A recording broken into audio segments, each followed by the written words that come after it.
Hi, I am Dr. Balraj Naidu, robotic joint replacement surgeon at Onus Robotic Hospitals, Hyderabad. Today, I am going to discuss about very important topic. It is known as tenosynovitis of thumb. అంటే especially పేషెంట్స్కి ఈ thumb ఏరియాలో pain వస్తుంది. ఈ రెండు tendons ఉంటాయి.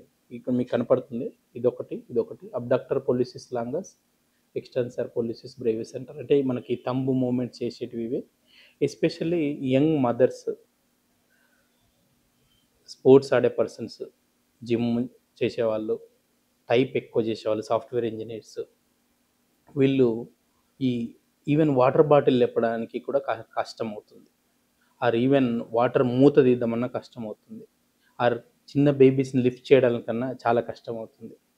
So దీనికి గల మెయిన్ కారణం ఒకటి, ఫస్ట్ మేబీ థైరాయిడ్ ప్రాబ్లం ఉండొచ్చు, చెక్ చేసుకోవాలి. రెండోది బాడీలో ఇన్ఫ్లమేషన్ అయిపోయి దీని చుట్టూ కొవ్వు పేరుకుపోయి కంప్లీట్గా మూమెంట్ అనేది గ్లైడింగ్ కాకపోతుంటే ఈ డిక్యూర్వెన్స్ స్టీనోసైనోవైటిస్ అనే ప్రాబ్లం వస్తుంది. సో ఒకవేళ మీకు ఉందా లేదని తెలియాలంటే చిన్న టెస్ట్ చేస్తాం.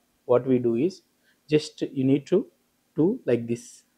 If it is generates the pain, then you might be suffering with de Quervain's tenosynovitis అనే ప్రాబ్లం. సో దీని టెస్ట్ని ఫ్రింకిల్స్టన్స్ టెస్ట్ అంటారు.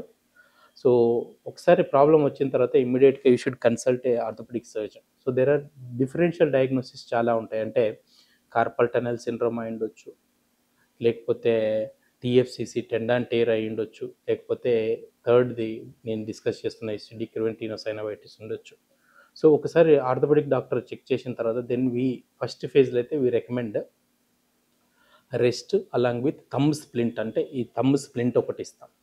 సో థంబ్ స్ప్లింట్ వేసి కనీసం ఒక 10 days రెస్ట్ ఇచ్చినట్లయితే, ఎస్పెషల్లీ టైపింగ్ చేయకుండా, బేబీస్ని లిఫ్ట్ చేయకుండా ఉన్నట్లయితే మీకు ఎక్సలెంట్ రిలీవ్ వితిన్ 10 days అవుతుంది. దాంతోపాటు ఒక ఆయింట్మెంట్ పెట్టి కొంచెం కాపడం, మార్నింగ్ ఈవినింగ్ వేడి నీళ్ళతోటి, మధ్యాహ్నం ఐస్ పాక్తో కాపడం పెట్టాలి.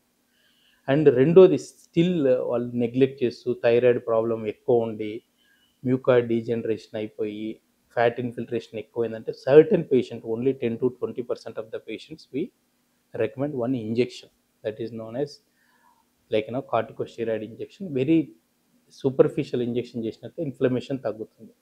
సో రేర్గా 1% ఆఫ్ ద కేసులో వి గివ్ రిలీజ్ దట్, ఏదైతే టెండాన్ అయితే టైట్ అయిందో దాన్ని రిలీజ్ చేస్తాం అన్నట్టు, దాన్ని surgery. So 1% people require surgery, 10 to 15% of the people may require injection, 85 to 90% of the people will get complete relieve with physiotherapy and conservative medication. So ఒకసారి ఈ problem ఉన్న తర్వాత మీరు ఇమీడియట్గా డయాబెటీస్ చెక్ చేసుకోవాలి, రుమటాయిడ్ ఒకటి చెక్ చేసుకోవాలి, and thyroid check చేసుకోవాలి. అండ్ రెగ్యులర్గా ఎక్సర్సైజ్ చేసినట్టయితే ఈ ప్రాబ్లమ్ను కంప్లీట్గా ప్రివెంట్ చేయొచ్చు. Still if you have any doubts you can consult me at onus robotic hospitals. Thank you, doctor Balaraju Naidu.